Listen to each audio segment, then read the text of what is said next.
En estos meses, el CASI, a pesar de que estuvo cerrado para los socios, el CASI continuó con su actividad interna, con la mayor parte de los entrenadores conectados con los jugadores, tratando de que cada uno mantenga su estado físico. Así que ha estado muy activo y como ya llevamos mucho tiempo encerrados, y todavía no hay visos de que el club vaya a abrirse para los socios, con toda justificación, la comisión directiva ha querido que los que tenemos algo que ver con la pandemia podamos dar alguna opinión. Por ese motivo hemos invitado a Diego Sinagra, que es jefe de Departamento de Medicina del Hospital de Clínicas y miembro del Comité de Crisis de la Capital Federal, y a Mariana Gutiérrez, que es médica pediatra y que está encargada del proyecto de del protocolo de seguridad del CASI, y además ha estado involucrada en el proyecto de solidario que ha hecho el CASI con sus jóvenes socios. Por lo tanto, después que hablen los dos, vamos a tener preguntas. Miguel, Dios es este. Vamos a tratar de responder, y lo que no queremos es que hagan preguntas que tengan que ver con la situación política del país, y tampoco preguntas que tengan que ver con confabulaciones o cosas que se dicen habitualmente en los diarios y en los medios. Lo que nosotros queremos es seguir y explicarles a todos ustedes los lineamientos de la Organización Mundial de la Salud y lo que ha determinado la Argentina con respecto a cómo movernos dentro de los protocolos de seguridad, y para eso es lo que vamos a responder la manera posible todas las preguntas. Así que, para no de entretenerlos más, le doy la palabra a Diego Sinagra, que va a empezar a hablarnos sobre la situación actual de la pandemia. Gracias, Diego. Podés empezar a hablar. Bueno, buenas noches a todos. Por supuesto que un agradecimiento a la comisión directiva del club, que ha confiado para que yo hoy les pueda transmitir algunos conceptos básicos de esta enfermedad que tiene en vilo a todo el mundo. Un agradecimiento especial a Pichu, que siempre es el motor de todas estas charlas y siempre me tiene en cuenta en cuestiones médicas. Y por supuesto que es un honor compartir esta charla con dos distinguidos colegas como Miguel y Mariana. Así que, sin perder más tiempo, vamos a empezar. Haber aceptado ahora esta charla no es más que un mínimo agradecimiento a todo lo que ha hecho el club por mis hijos. Mis hijos juegan en el club que son en la división Mosquito, tanto en su formación como persona y como jugadores, por supuesto.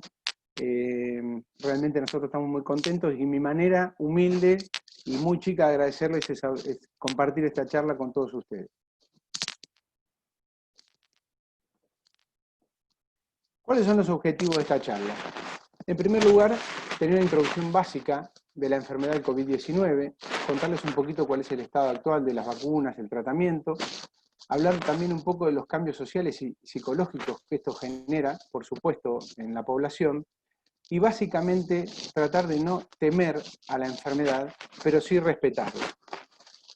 Se me adelantó Miguel, y coincido con él, que no son los objetivos de esta charla hacer una discusión política, ni debatir entre los cuarentena y los anticuarentena, ni mucho menos, porque no es mi tema y voy a patinar en todos los puntos, analizar cuestiones económicas devenidas en esta cuarentena que nos tiene en vilo a todos, como dije recién. Y a mí siempre me gusta empezar las charlas con alguna referencia histórica, y por ahí alguno la conozca, pero yo elegí esta, que es el triple filtro de Sócrates, y se trata de uno de los discípulos de Sócrates, le dice al maestro que tiene una información para contarle acerca de otro discípulo.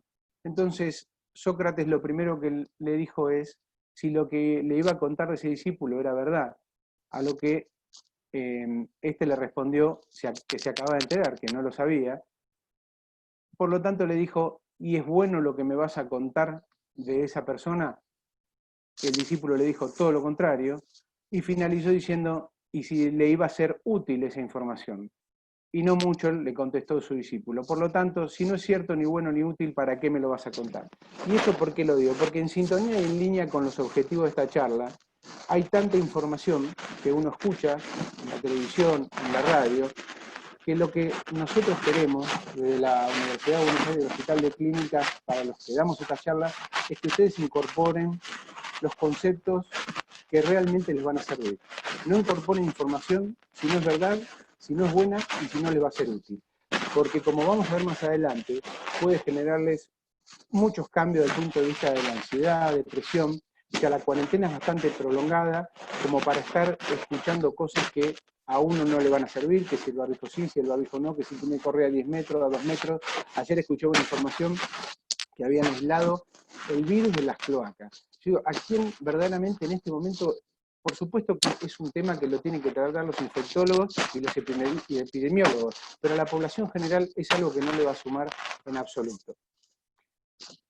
Lo segundo que les quiero aclarar, también porque alguno escucha a veces el virus del COVID-19, el virus del esta es una foto, como ustedes verán, la foto típica del virus con su característica típica, por eso se llama coronavirus, pero el virus no es el COVID-19. El COVID-19 es la enfermedad que genera un virus que se llama SARS-CoV-2. Se llama SARS-CoV-2 porque ya hubo un SARS-CoV antes de este, que se descubrió a principios de siglo. Y la enfermedad, de hecho las siglas de la enfermedad es Coronavirus Disease, y 19 es por supuesto por el año que se descubrió. Así que el primer punto que hay que aclarar es que el COVID-19 no es un virus, sino que es la enfermedad que provoca ese virus. No se asusten por algunas diapositivas que van a ver, pero yo se las voy explicando detenidamente en idiomas que lo puedan entender. Pero lo que les quería mostrar con esto, y lo más importante, el virus tiene dos cosas muy, muy importantes, que es, lo que ven en violeta es su material genético, que es el ARN, pero lo más importante es esta proteína de membrana, que se llama proteína S o proteína Spike, que si no tuviese esta proteína, no habría infección en nosotros. Esta es la responsable de que el virus entre justamente según un receptor que se llama AC2, que es un receptor lamentablemente de ubicación promiscua en todo el cuerpo humano, porque está en todas partes, en el riñón, en el hígado, y lamentablemente muchos de estos receptores están en el sistema respiratorio, por eso que básicamente hace una infección respiratoria, y que encastra como si fuera uno de esos juegos de chicos, triángulo con triángulo, círculo con círculo, con este receptor, generando así la activación de la enfermedad. Tampoco se asusten por esta diapositiva, pero este es el receptor donde se une la proteína, y solamente lo que les quiero mostrar con esto es que un solo virus que entre a la célula, el virus infecta la célula y le hace que la célula inicie toda su maquinaria de función celular solamente a disposición del virus. Y entonces va a empezar a replicar el ARN tantas veces que un solo virus que entre a una célula puede despedir cientos o miles de partículas virales. Por supuesto, esa célula muere. Por eso es que la enfermedad, aparte de ser tan contagiosa, cuando hace una forma verdaderamente grave, es prácticamente mortal. Porque un solo virus que entre en una célula puede generar entre 100 a 1000 partículas. Olvídense de lo que está a la derecha. El coronavirus no lo conocimos nosotros en diciembre del año pasado. Esto es toda la familia de coronavirus, y los primeros 4 que ustedes ven ahí arriba son virus de los cuales nosotros convivimos permanentemente. Nosotros nos infectamos con estos virus haciendo formas respiratorias leves, y por supuesto no necesitan vacunas ni ningún tratamiento extra, como si fuera una gripe normal. Los últimos 3, el MERS-CoV y el SARS-CoV, que es lo que yo le decía, lamentablemente, a diferencia del virus actual, estos 2 primeros, el 5 y el 6, el paciente hace muchos síntomas antes de empezar a liberar el virus, a diferencia del coronavirus que estamos viendo en este momento. Por lo tanto, el paciente perdón, el paciente prácticamente hace un autoaislamiento, porque primero tiene síntomas y después se empieza a contagiar. Diferente a lo que ocurre con el SARS-CoV-2, que el paciente puede contagiar siendo asintomático. Por eso también, que es importante, y por eso les puse esta diapositiva, es que por eso hay tanto contagio, porque uno cuando tiene una gripe, llama a su trabajo, no va a trabajar y se queda en su casa y él se autolimita. Con esto, lamentablemente, con el SARS-CoV-2 no puede ocurrir porque uno está sano y puede estar contagiando. Por supuesto que esta enfermedad se considera una zoonosis, y para los que no lo saben, una zoonosis es un virus que se genera en un animal, habitualmente la rata o el murciélago, y eso es el huésped natural. Pero la particularidad de estos virus es que tienen que tener un huésped intermedio. En el caso del coronavirus actual, no se sabe cuál es el huésped intermedio con exactitud, pero sí necesita un huésped intermedio, que es otro animal, para que el virus cambie, se multiplique, se fortalezca y recién ahí pase al hombre. Por lo tanto, dicho esta breve introducción para que ustedes lo puedan entender, ¿podemos prevenir hoy por hoy contagiarnos esta enfermedad? Sí, no es mucho más lo que yo le voy a decir de lo que todos ustedes saben, pero lamentablemente es fundamental el distanciamiento social. Como ustedes saben, las gotas o las microgotas que cuando uno estornuda, o a veces cuando habla, tiene un alcance que pueden llegar hasta el 1,80 m, 2 metros, por eso es que se estipula que la distancia de distanciamiento, valga la redundancia, tiene que ser de 2 metros. Ni hablar que el lavado de manos, que todos ya conocen, es fundamental. El lavado de manos no solamente es fundamental cuando uno está hablando de poder contagiarse tocándose la boca, sino que el virus también tiene una alta capacidad de infectarnos cuando uno se toca los ojos también. No solamente es por contagio de la mano o el acercamiento de la mano con la boca. Así que es muy importante tener la higiene en las manos permanentemente. Evitar los lugares cerrados donde no se pueda cumplir el distanciamiento social y donde no esté correctamente ventilado también es muy importante. Y un capítulo aparte, porque se generó una controversia al principio, sobre todo por la OMS, acerca del uso del tapaboca, y por supuesto que nosotros creemos que sí, que es fundamental, porque, como les dije antes, las microgotas en un estornudo pueden alcanzar los 2 metros, y ya sea el que está infectado o el que tiene posibilidad de infectarse, si tiene tapabocas, es una barrera más, por supuesto que va a evitar que esas microgotas lleguen en contacto de sus fosas nasales y se pueda contagiar. Ahora bien, una vez que lamentablemente se tiene sospecha o se confirma un caso, recordamos que la definición de caso sospechoso es aquel paciente que tiene fiebre 37,5, con alguno de los síntomas que voy a detallar ahora, como dolor de garganta, dificultad respiratoria, falta del olfato, falta del gusto. Eso se considera caso sospechoso, que no significa que tiene que ser internado, ni mucho menos, pero sí significa que tiene que ser hisopado para hacer una PCR para detectar el ARN viral. Nosotros hemos recibido pacientes en el hospital sin fiebre, sin dolor de garganta, y que se dieron cuenta que podrían tener la enfermedad solamente porque cuando fueron a comer no podían sentir el olor a la comida. Entonces, como esto está, y por eso me encargo de remarcarlo, como esto es de público conocimiento, es una de las características que genera lamentablemente esta enfermedad. Y una vez que el paciente está confirmado que posee coronavirus, tenemos 3 clasificaciones de acuerdo al caso clínico, que puede ser leve, moderado o grave. Afortunadamente, el 80% de la enfermedad se genera con casos leves. El 10 al 15% va a ser una forma moderada, que no requiere una internación en terapia, muchas veces una internación en una sala de clínica médica es suficiente, y por suerte el porcentaje más chico, más crítico, que es cercano al 5%, va a ser una forma que requiere internación en terapia intensiva y inclusive soporte o sostén con respiración mecánica.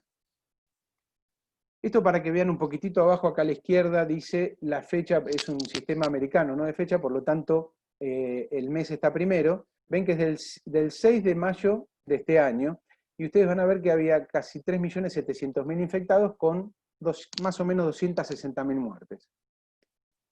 Esto para que vean cómo fue avanzando. Esto de ayer, casi un mes y pico, un mes largo.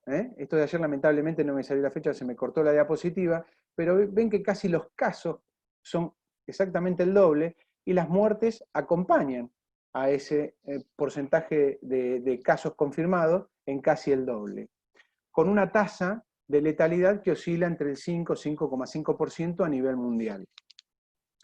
Este es un artículo que lo leí a la mañana y lo quería compartir con ustedes, en donde se hace mención a los 10 países que mejor manejaron la crisis del COVID-19, y afortunadamente nuestro país, no sé si ha tenido muchas veces la oportunidad de estar en el top 10 junto con Canadá, Australia, Nueva Zelanda, etcétera, otros países, en donde ponderan cómo se ha manejado la crisis, con lo cual muy mal las cosas aquí no se han hecho, independientemente de que uno pueda estar en contra o a favor de una cuarentena tan larga, pero a nivel mundial los reconocen como que justamente estamos haciendo las cosas bien. Nosotros estamos en fase 3 en este momento, que el 50% más o menos de la población puede salir, acá en el AMBA, en el resto del país hay otras fases, y para llegar todavía a fase 5 falta un poco, y depende de qué. Hay una cosa que es muy importante, es la tasa de duplicación, que es lo que toman los infectólogos y los epidemiólogos para poder hacer el cambio de fase. Es cuánto tarda en doblarse la cantidad de contagios en función del ritmo de crecimiento. Y se dice que cuando ese cálculo es debajo de los 15 días, es un riesgo. Tiene que ser mayor a los 15 días. Ustedes no sé si se acuerdan las primeras conferencias de prensa que da el presidente, que decía que la tasa de duplicación estaba en los 23, 25 días. Bueno, hoy por hoy, y sobre todo en el AMBA, esa tasa de duplicación está por debajo de los 15 días. O sea que los casos se duplican antes de los 15 días. Cuando uno toma el nivel de los infectados o de los afectados, se da cuenta que el 80% de la población que se enferma tiene entre 15 y 59 años, casi 60 años. Y el sexo masculino predomina respecto del femenino casi en forma insignificante.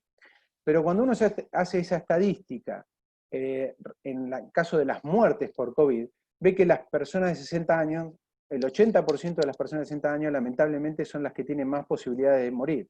Y el sexo masculino tiene una predominancia en las muertes respecto del sexo femenino. Esto seguramente es debido a las comorbilidades del hombre, que habitualmente el hombre tiene más comorbilidades que las mujeres, por eso es que el porcentaje de muertes es más alto en los varones que en las mujeres.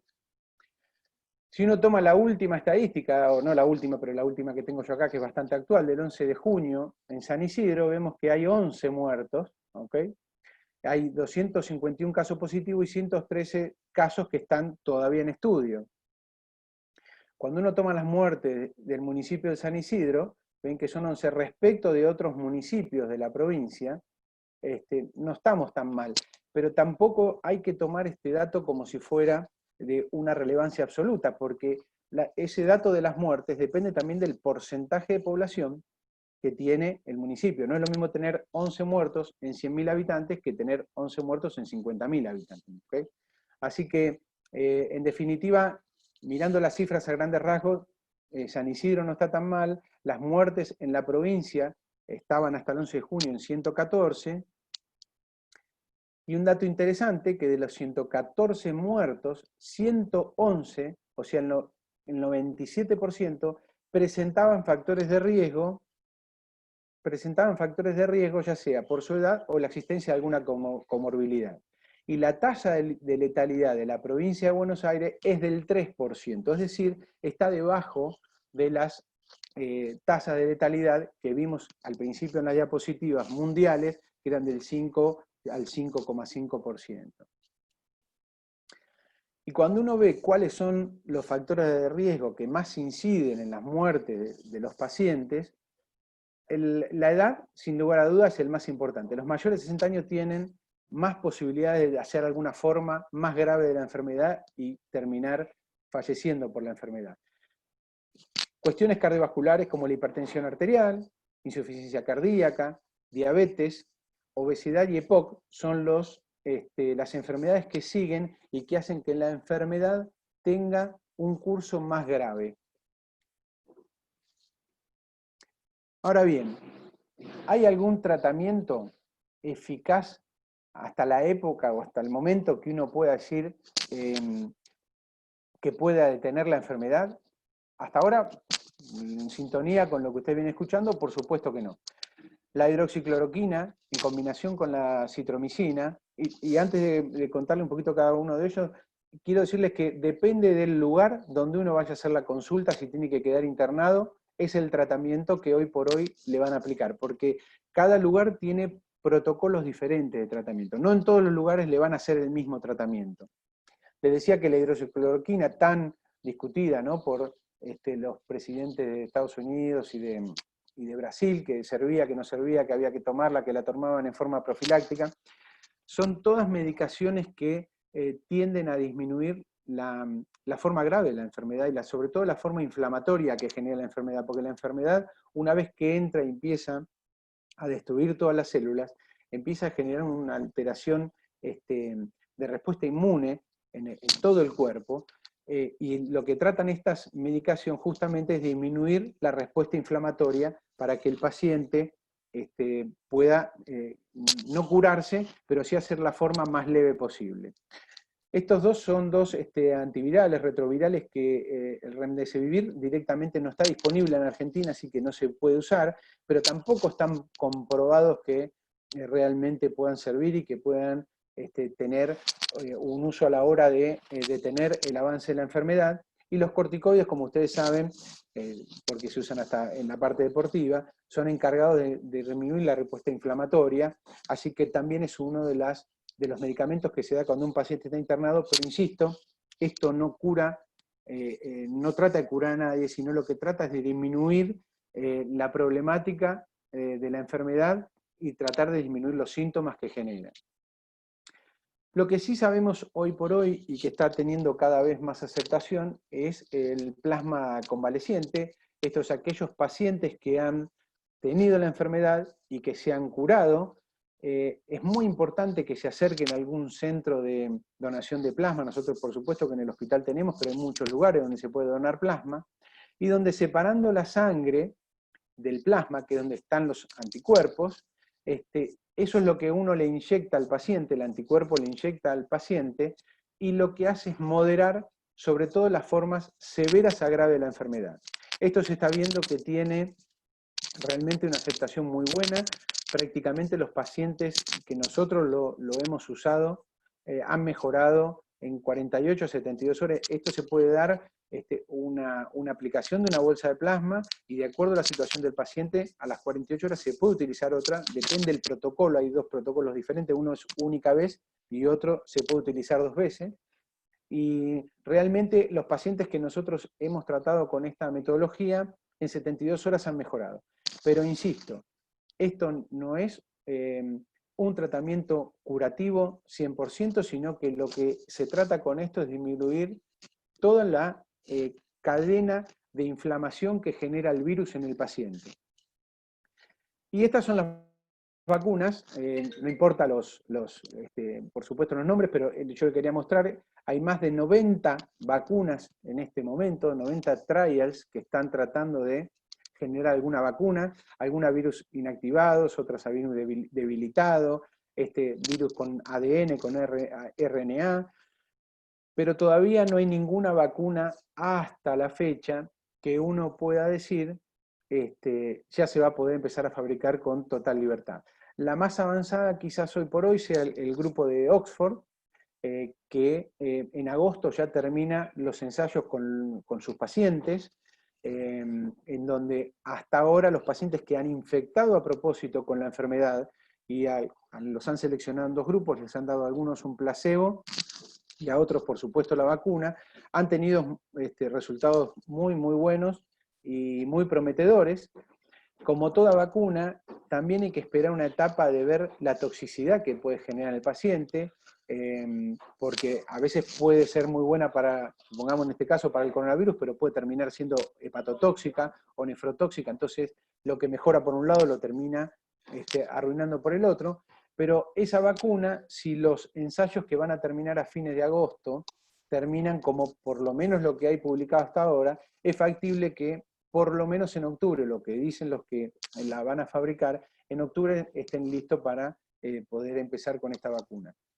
En Estados Unidos también se estuvo probando por estos días con la Sabinoral, que es una vacuna contra la poliomielitis, por las similitudes y las características que tiene este virus.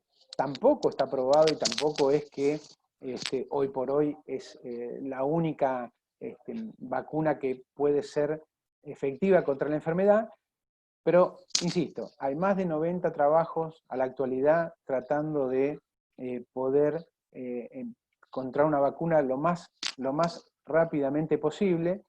Y dos cosas, todas las vacunas, por eso les mostré la primera diapositiva, si se acuerdan de la proteína S o la proteína Spike, todas las vacunas lo que tienen como objetivo es lograr que esa proteína no encastre en el receptor de membrana. Es lo único que él puede, las vacunas no van a matar al virus, van a hacer que el virus no se inserte dentro de la célula para no poder enfermarla.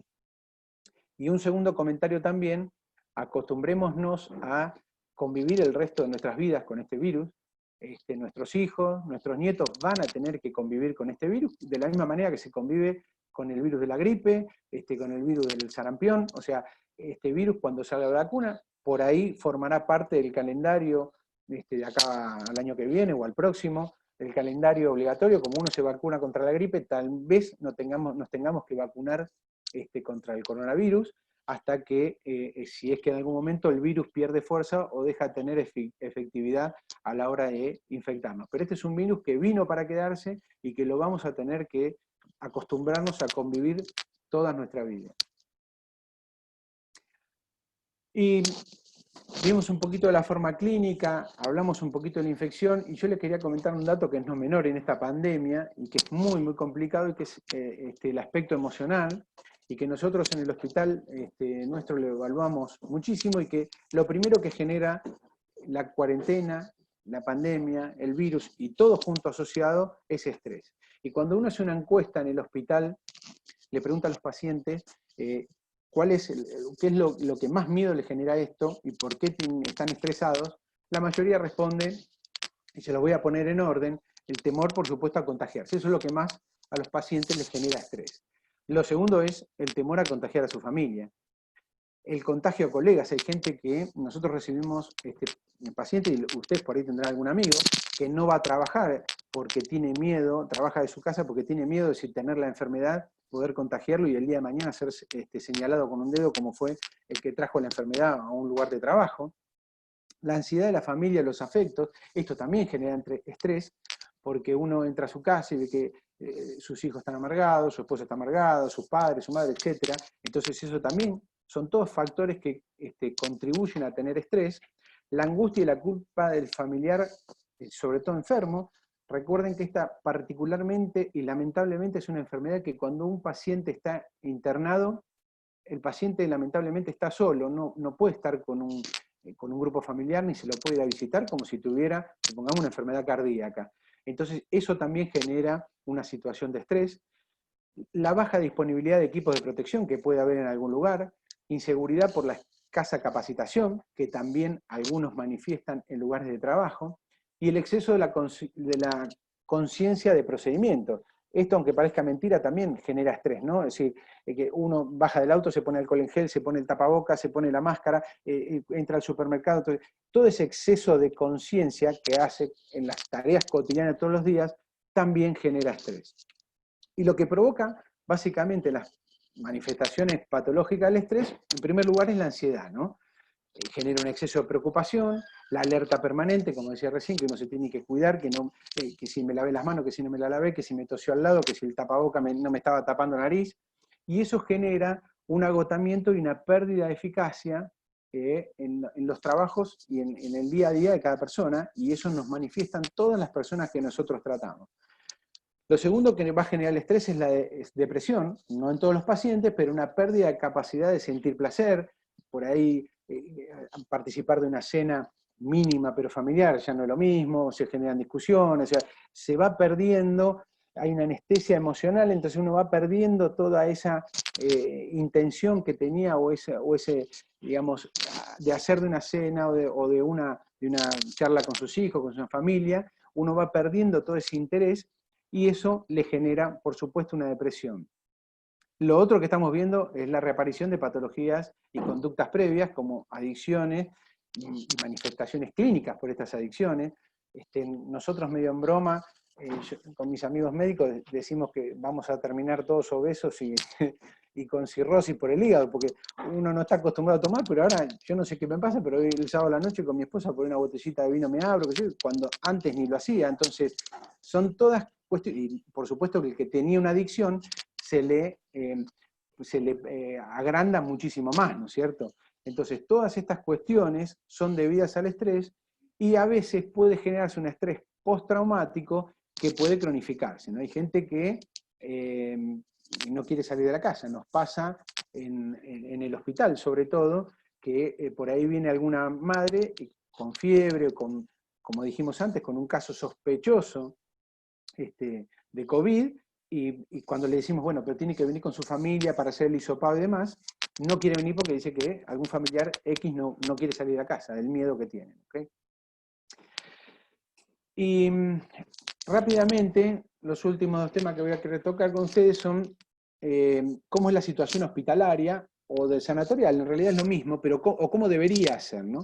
Esta palabra triage, que fue inventada por Dominique Jean Larrey, que era un cirujano y un general de Napoleón, y que lo que hacía este general era, en el campo de batalla, en la guerra de Napoleón, separaba a los pacientes graves de los más leves, entonces los graves, por supuesto, los mandaba al lugar donde los podían atender.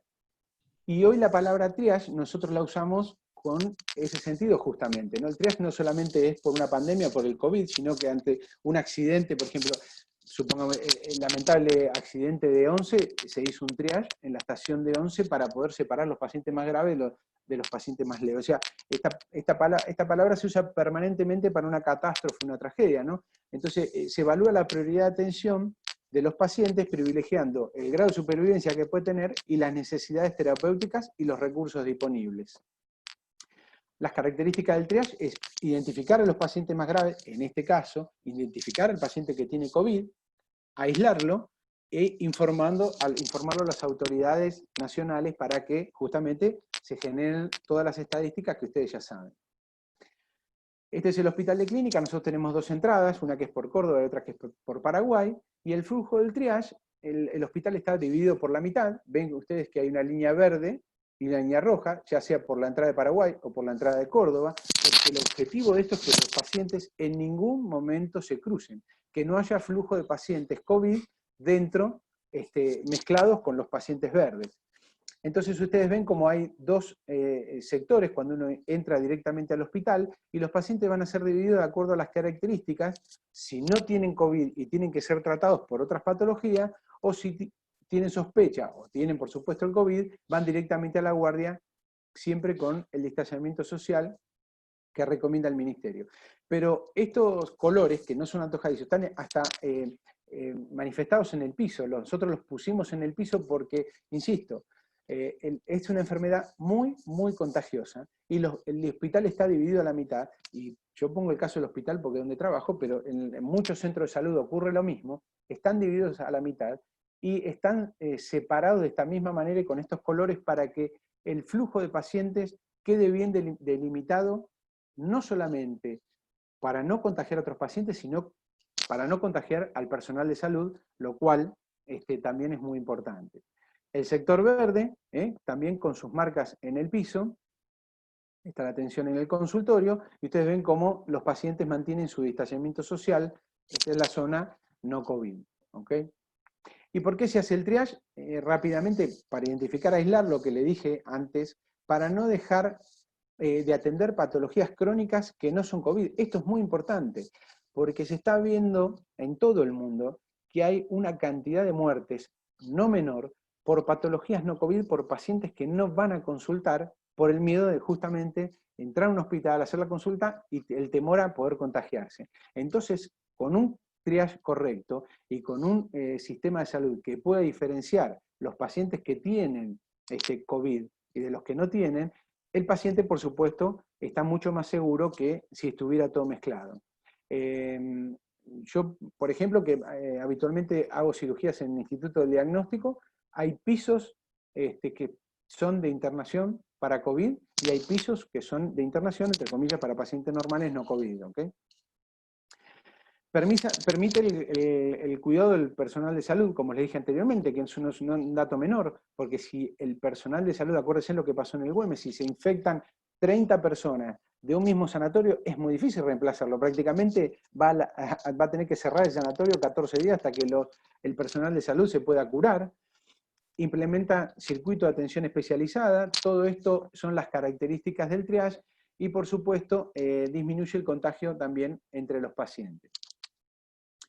Dos palabras acerca del equipo de protección personal que también les va a ser útil a ustedes. Yo el domingo a la mañana, el domingo pasado a la mañana, fui al Carrefour que está ahí en Libertador y casi me encontré con un personaje disfrazado igual de esto que estaba dentro del supermercado.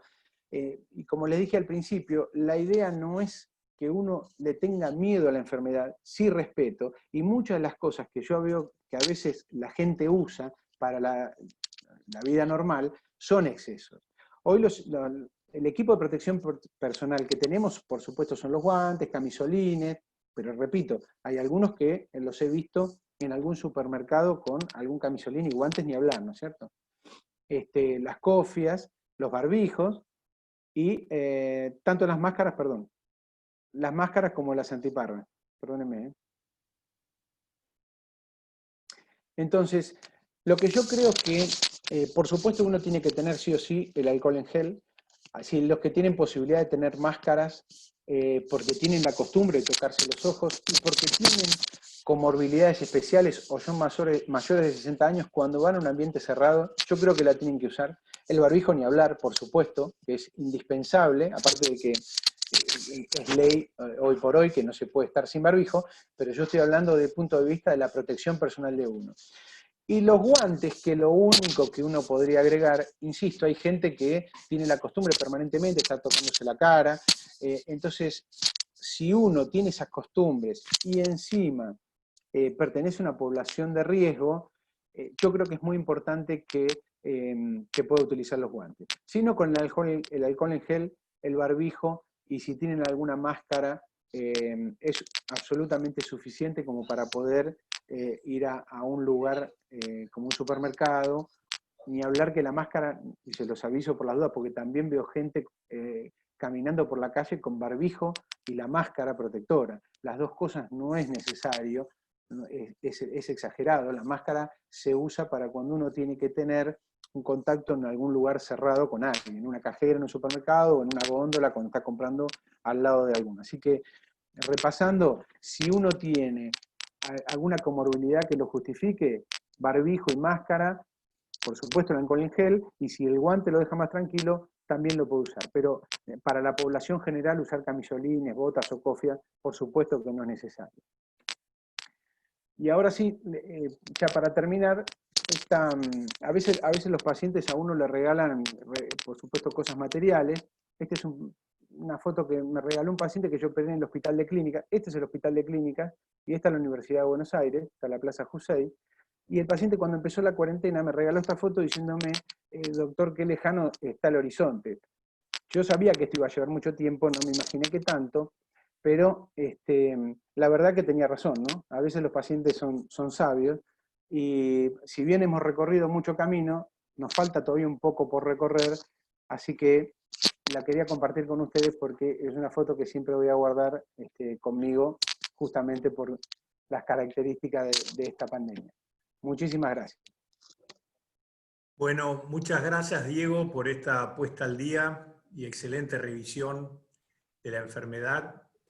Y ahora le vamos a dar la palabra a Mariana Gutiérrez, que es miembro de la comisión directiva del CASI, es exjugadora de hockey y ha tenido mucha participación durante estos meses de que el club permaneció abierto, no para los socios, sino para aquellos que cumplen funciones con respecto a la organización del deporte. Y lo que ha hecho la ayuda solidaria que han hecho el CASI, muy importante, que nos va a explicar. Mariana, te doy la palabra y gracias por querer participar y darnos noticias del CASI. Hola, ¿ahí se me escucha? Sí, perfecto. ¿Qué tal? Buenas noches a todos. Bueno, Estás muy primero, linda. nada, gracias. No, lo primero es agradecer a la comisión directiva este espacio para difundir lo que estamos haciendo y contar un poco esto. Abrimos el club con un fin totalmente distinto a lo que se hace habitualmente. La idea surgió de dos socios, exjugadores, que se dieron cuenta que teníamos un espacio físico y el municipio tenía una necesidad en los comedores por un tema de falta de donaciones, de un flujo de donaciones que tienen habitual, que faltaba, y gente de los barrios más carenciados que no podían salir a trabajar, y de repente, producto de la cuarentena, surgió esta necesidad. Y a partir de ahí sale este proyecto que consiste, lo cuento rapidito, los sábados se abre el club para cocinar, para más o menos se cocinan en 2 turnos para 400 personas, y aparte hay muchos socios que cocinan desde sus casas, viandas, llegamos más o menos en promedio a hacer 800 raciones de comida todos los sábados, más o menos 300 meriendas para los chicos que van a desayunar o van a la tarde a merendar a los distintos comedores. Para armar todo esto, obviamente, hubo que armar un protocolo de seguridad, porque hay que asegurar el cuidado de los socios y de todas las familias a los que van después los chicos cuando terminan su actividad en el club. Nos ayudó una infectóloga con esto.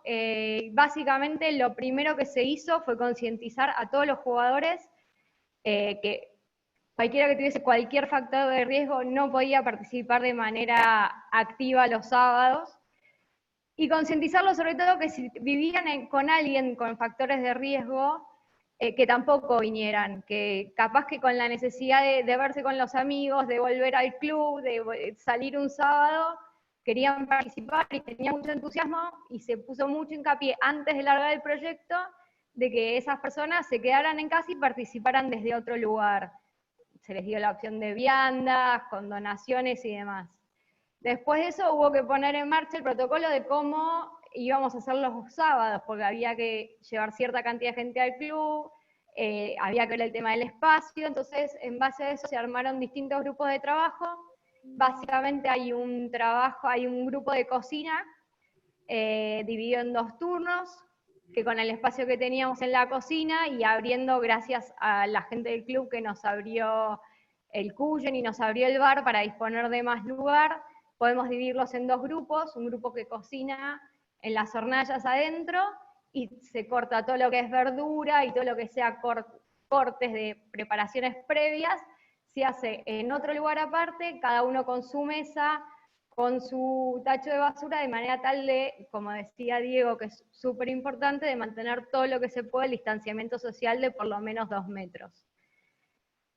Como dijo Diego, hay 4 cosas fundamentales: el distanciamiento, que es esto, armamos los grupos de trabajo lo más reducido que se puede, concientizamos a todos los chicos de que el barbijo tiene que estar todo el tiempo cubriendo desde la nariz hasta el mentón, cosa que a veces cuesta y hay que estarles un poco encima, pero la verdad que la respuesta es excelente. Mucho lavado de manos, obviamente, y tratar de que en la medida que se pueda y en las actividades que se pueda, porque a veces cerca de las hornallas es más difícil, que usen protección ocular. Y básicamente se están trabajando con esos pilares. Los grupos de trabajo están funcionando muy bien, por suerte. Como les conté, el tema de la cocina es un tema. El otro tema a resolver era las donaciones que venían de la calle, así que para eso se puso en funcionamiento un grupo que se llama Donaciones, que recibe todo en un espacio particular de la galería del club, desinfectan todo con alcohol al 70% y eso se guarda todo en un lugar separado en el club, de manera que todo lo que sea mercadería que ingresó al club, una vez desinfectada, queda guardada en un lugar donde hay poca circulación de gente. Solo entra 1 o 2 personas de donaciones que lleva a la cocina lo que es necesario para cocinar ese día. Y básicamente lo que se estuvo trabajando es eso. La verdad que la respuesta es muy buena, los chicos se adaptaron súper bien.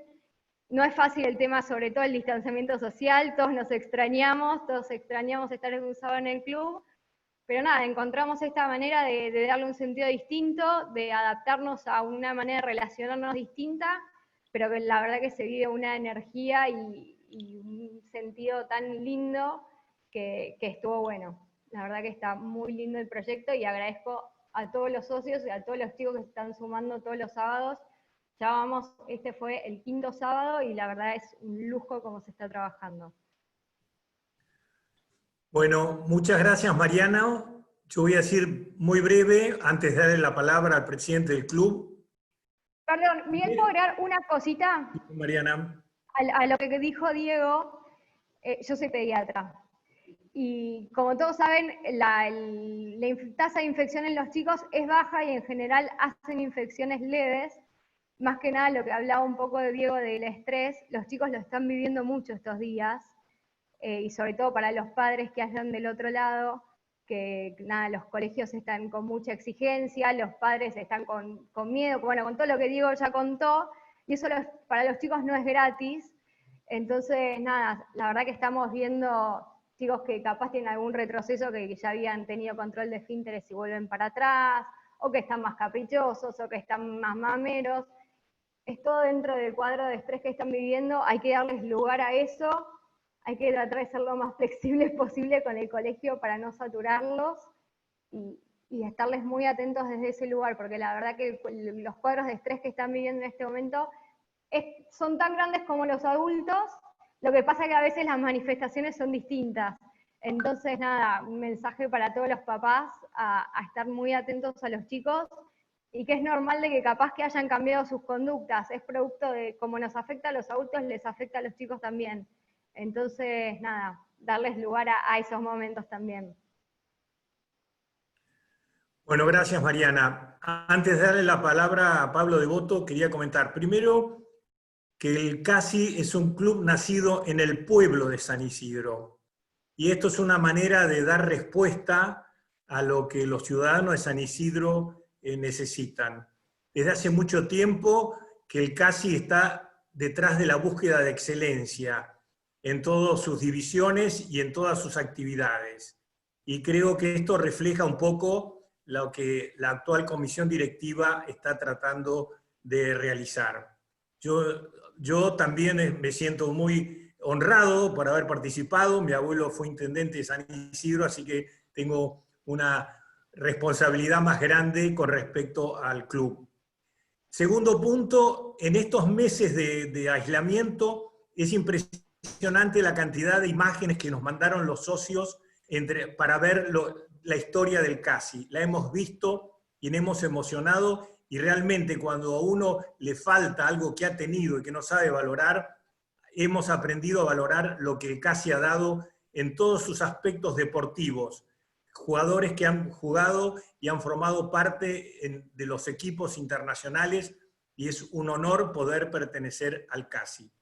Y lo tercero que quiero terminar, Diego, muchas gracias por lo que has dicho, es que hablar sobre los médicos argentinos que han estado en la primera línea de la batalla. Sepan ustedes que a ellos les debemos darle el mayor de los honores, y esto debe ser recompensado no solamente con los aplausos, sino de manera económica en el futuro.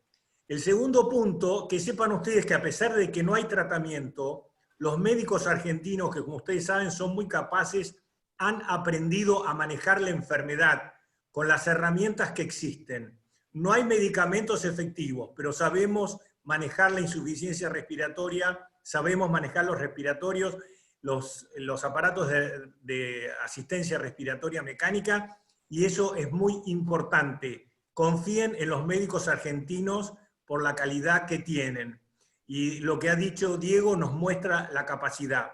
Y quiero rendir honor a Julio Maestegui, que es el que descubrió que el suero de los pacientes que se recuperaban de la fiebre hemorrágica argentina podían mejorar su enfermedad y curarse gracias a la administración del suero convaleciente. Así que un honor a la medicina argentina, a los médicos que están allí y la responsabilidad que tienen y cómo lo hacen con todas las dificultades que sabemos que la Argentina tiene. Bueno, Devoto, que he compartido con vos la comisión directiva y algún viaje a Chile, donde yo he ido a dar conferencias y vos a trabajar, te doy la palabra para el cierre definitivo de esta tarde, que es muy importante. No sé cuántos clubes han dedicado a esto, pero es un honor formar parte del CASI y que podamos decir esto a nuestro pueblo. Bueno, buenas noches a todos. Gracias, Negro, un lujo. Me parece que además de médico vas a poder dedicarte al manejo del setup televisivo, porque realmente estuviste muy bien, muy lindo. Gracias, Negro. También le quiero agradecer a Mariano Huidobro, al equipo que prepara este tipo de actividades, como Mauro Arcucci y el equipo de empleados del club, que también está por detrás para que esto salga bien. Nosotros estamos diciendo en la comisión directiva que el club no está cerrado, sino que el club no puede abrir. Y esto quiere decir que, como no podemos abrir el club, tenemos que manejar un club virtual. Y esta es una de las actividades de este club virtual que nos mantiene en contacto y nos mantiene juntos. Así que muy agradecidos, y fundamentalmente a vos, Diego, y a vos, Mariana. Y si me permitís, Diego, voy a tomar tu inicio. Todo lo que nos dijiste, como le dijo Sócrates a su discípulo, realmente fue muy bueno, realmente fue cierto, idealmente era necesario. Así que te queremos agradecer muchísimo a vos, a Mariana, al Negro Castorríos y a todos los socios que se tomaron esta hora, un sábado de mucho frío a la tarde, para poder compartir, aprender y escuchar de primera mano cosas tan importantes y tan interesantes. Así que muchísimas gracias a todos y ojalá estemos sanos, nos cuidemos y podamos vernos muy pronto en el club haciendo deporte, compartiendo y disfrutando. Así que buenas noches y muchísimas gracias a todos.